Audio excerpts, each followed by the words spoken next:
नमस्कार, स्वागत है आपका। म्यांमार में आंग सान सू की जीत जो है वो अपने आप में चीन के लिए एक बड़ी खुशखबरी के तौर पर सामने निकल कर आ रही है। हालांकि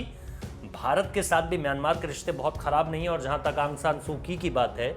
वहां भी ऐसा नहीं है कि भारत के साथ उनके रिश्ते भी खराब हों। हालांकि कहानी तो यह है कि वो दिल्ली से ही पढ़कर गई हैं और दिल्ली से पढ़ने के बाद दरअसल वो वहाँ पर राष्ट्रपति पद की उम्मीदवार रहीं, फिर जीत हासिल की और अब दोबारा वो उस स्थिति में पहुंच रही हैं जहां पर वो जीत हासिल कर सकती है। नोबेल पुरस्कार विजेता भी हैं और इसके साथ साथ एक जो दिलचस्प बात है वो ये कि चीन की सेना का विरोध भी म्यांमार के जो लोग हैं, जो सैनिक हैं, वो भी करते हैं। लेकिन इन सारी चीज़ों के इतर चीन दरअसल आंग सान सू की जीत की कामना क्यों कर रहा था, ये आपको ज़रूर जान लेना चाहिए, क्योंकि चीन की जो चाल है उसमें म्यांमार के सर्वोच्च नेता निश्चित तौर पर उनके साथ हामी भरती हुई इसीलिए नज़र आती हैं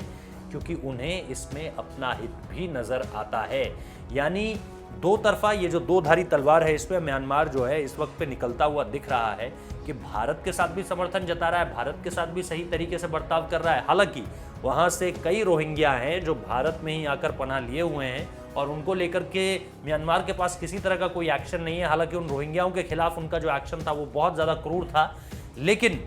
चीन का भी समर्थन कर रहा है और भारत का भी समर्थन कर रहा है। ऐसे में चीन की तरफ बीते समय में उसकी जो क्लोजनेस है, यानी जो उसका गहराव है, वो थोड़ा सा ज़्यादा दिखा है और ऐसे में ये बात सामने निकल कर आ रही है कि क्या अब म्यांमार चीन की तरफ बढ़ता हुआ नजर आ रहा है। अब से पहले भारत की तरफ उनका रुख बहुत ज़्यादा बुरा तो नहीं था, बहुत ज़्यादा खराब भी नहीं था, लेकिन ऐसे में ये देखना दिलचस्प होगा कि क्या अब म्यांमार की ये नेता जो है, क्योंकि आप देखिए कि अलग अलग भारत के पड़ोसी देशों को चीन, देखिए पाकिस्तान तो एक तरफ से छोड़ ही दीजिए, उसकी तो बात ही नहीं करते हैं। नेपाल को भी बीते दिनों में हमने देखा था कि किस तरह से चीन ने अपने कब्जे में लेने की कोशिश की थी। कब्जे में मतलब सोच के हिसाब से, और केपी ओली के बयानों को हमने लगातार सुना था, लेकिन फिर रॉ चीफ जाते हैं, डोभाल साहब बातें करते हैं और उसके बाद फिर जनरल को वहाँ पर सम्मानित किया जाता है और उससे पहले जनरल खुद गए थे, मनोज मुकुंद नरवणे, और उसके बाद चीज़ें जो है पूरी तरह से बदलकर सामने निकल कर आती है। अब यहाँ म्यांमार क्या एक नए रास्ते पर चल पड़ा है चीन के समर्थन में, ये देखना दिलचस्प होगा और इसी वजह से तो शायद जीत की कामना कर रहे हैं शी जिनपिंग की